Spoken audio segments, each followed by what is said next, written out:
घर उद्ध्वस्त, झोपडं उद्ध्वस्त करायला हे जरांगे चाललेत. हम्म, हे जरांगे हा बावळट माणूस आहे हो. इथल्या सत्ताधाऱ्यांनी त्याचे एवढे लाड केले. हम्म, अरे राष्ट्रद्रोह होत नाही का हो यानं?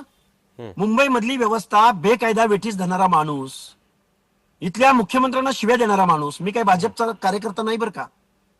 जे त्यांच्या भाजपच्या मांडीला लावून बसलेली माणसं आहेत ते त्याला उचकावत आहेत, त्याला चिथावणी देत आहेत. आणि आम्हाला मात्र महाराष्ट्राच्या मुख्यमंत्र्याला बोललं म्हणजे महाराष्ट्राचा अपमान नाही का हो ह्यो? हम्म. अजितदादा पवारांना विचारायचं डेअरिंग करतील का मुख्यमंत्री महोदय?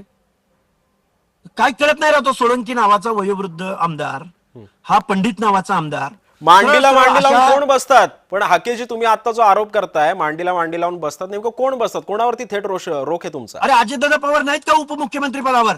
बर, थेट कोणाचे आमदार अजितदादांवरती आहेत हे तुमचा पण? आरोप आहे? अरे हे पंडित आणि हे सोळंकी कुणाचे आमदार आहेत? हम्म, अजितदादा पवारांचे आमदार नाहीत.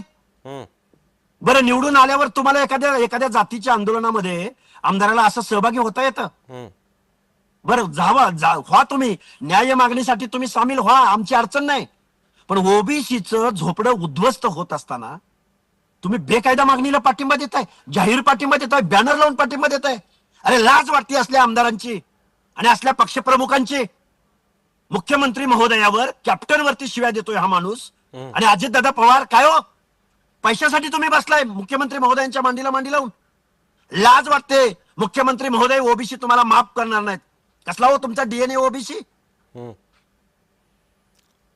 पण लक्ष्मणजी, तुम्ही मी तुमचे बाईट्स काही ऐकले, त्याच्यामध्ये तुम्ही असं म्हणाला होता की जरांगेंच्या ज्या काही मागण्या आहेत आरक्षणासंदर्भातल्या ते रास्त आहेत, तुम्ही त्याचं समर्थन सुद्धा केलंय. मग हे सगळं असताना थोडासा मराठा आणि ओबीसी या दोन समाजामध्ये, ऐका ना माझा ऐका हाकेजी, मराठा आणि ओबीसी या दोन समाजामध्ये जो काही तेढ निर्माण होतोय त्याला कुठेतरी आपण थांबवायचा प्रयत्न नाही करू शकत का? या सगळ्या पार्श्वभूमीतून काहीतरी एक समन्वय साधला पाहिजे ना दोन्ही समाजांना. हो हो हो, मान्य. जरांगींची मागणी आरक्षणाची ती देवेंद्र फडणवीसांनी 10% आरक्षण देऊन दिली ना.